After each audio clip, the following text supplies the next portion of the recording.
Welcome to AVT சமையல். இன்னைக்கு tiffin sambar எப்படி செய்யறதுன்னு பார்க்கலாம்.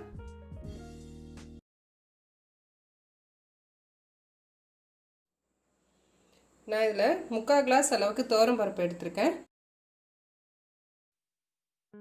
பருப்பு இப்போ நல்லா கழுவியாச்சு. பருப்பு வேகிற அளவுக்கு இப்போ தண்ணி சேர்த்துக்கலாம்.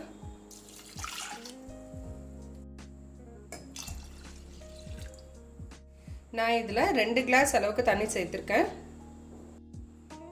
ஒரு கைப்பிடி அளவுக்கு சின்ன வெங்காயம்,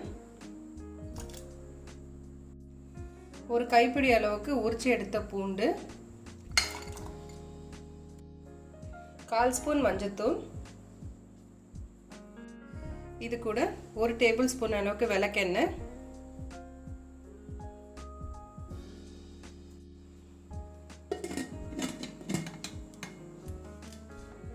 இப்போ இந்த பருப்பு நல்லா வேக வச்சுக்கலாம். இப்போ பருப்பு நல்லா வெந்துருச்சு.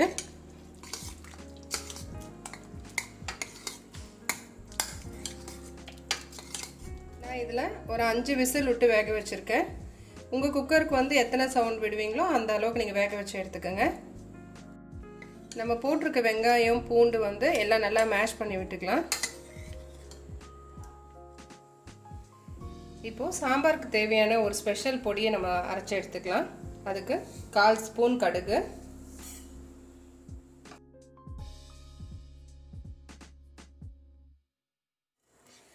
நம்ம கடுகு வறுக்கும் போது ஸ்டவ் வந்து சிம்லேயே வச்சுக்கலாம். நல்லா லோ ஃப்ளேமில் வச்சு வறுத்து எடுத்துக்கோங்க.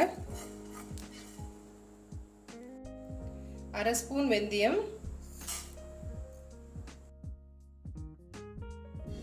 1 ஸ்பூன் கடலைப்பருப்பு, 1 ஸ்பூன் தனியா, காரத்துக்கு ஏற்ற மாதிரி காஞ்ச மிளகாய் சேர்த்துக்கலாம். நான் இதுலேருந்து ஒரு 6லேருந்து 7 காஞ்ச மிளகாய் எடுத்திருக்கேன்.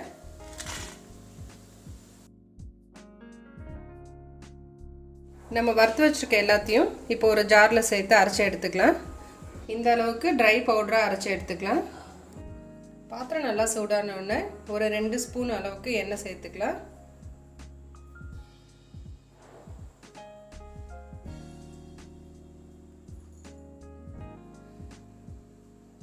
எண்ணெய் நல்லா சூடாயிடுச்சு.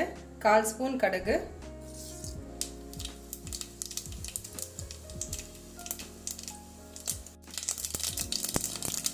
கொஞ்சமாக வெந்தயம், 1/4 ஸ்பூன் சீரகம், கருவேப்பிலை,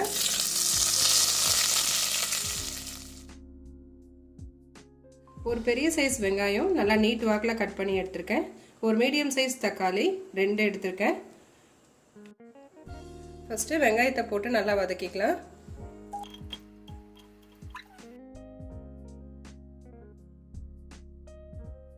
வெங்காயம் வதங்கின உடனே ஒரு சின்ன பீஸ் அளவுக்கு பெருங்காயம் சேர்த்துக்கிறேன்.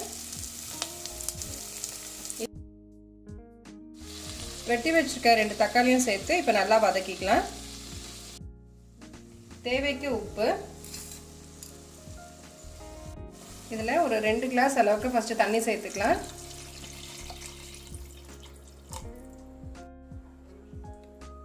காரத்துக்கு மிளகாத்தூள் நான் இதில் 2 ஸ்பூன் சேர்க்குறேன். உங்கள் காரத்துக்கு ஏற்ற அளவுக்கு நீங்கள் சேர்த்துக்கலாம்.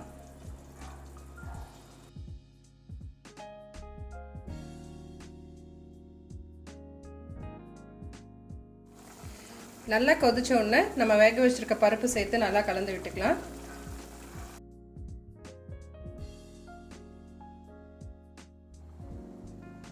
நல்லா கலந்து விட்டுட்டு நமக்கு வந்து சாம்பார் கன்சிஸ்டன்சிக்கு இன்னும் கொஞ்சம் தண்ணி சேர்த்துக்கலாம்.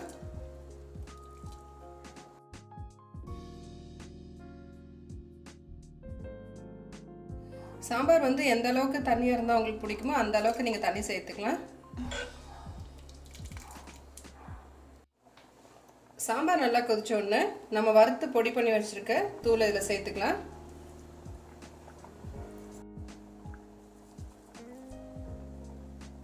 நம்ம வறுத்து பொடி பண்ண தூளில் வந்து நம்ம 2 ஸ்பூன் தான் சேர்த்துருக்கோம். மிச்சிருக்கிறத ஒரு ஏர்டைட் கண்டெய்னரில் ஸ்டோர் பண்ணி நீங்கள் ஃப்ரிட்ஜில் கூட வச்சுக்கலாம்.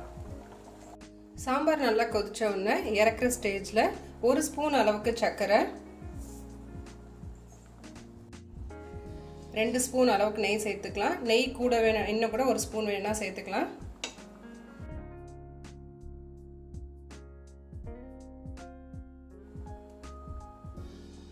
இந்த சாம்பாருக்கு நமக்கு நிறைய டேஸ்ட் நல்லா கொடுக்கறதே இந்த கொத்தமல்லி, நம்ம போட்ட சர்க்கரை, மேலே போட்டிருக்க அந்த பொடி, வறுத்து அரைச்ச பொடி தான் வந்து நல்ல ஒரு ஹோட்டல் டேஸ்ட் கொடுக்கும். நம்மளுடைய டிஃபன் சாம்பார் ரெடி ஆயிடுச்சு. இது இட்லி, தோசை, பொங்கல் எல்லா விதமான டிஃபனுக்கும் நல்லா சூப்பராக இருக்கும். நீங்களும் ட்ரை பண்ணி பாருங்கள். தேங்க்ஸ் ஃபார் வாட்சிங்.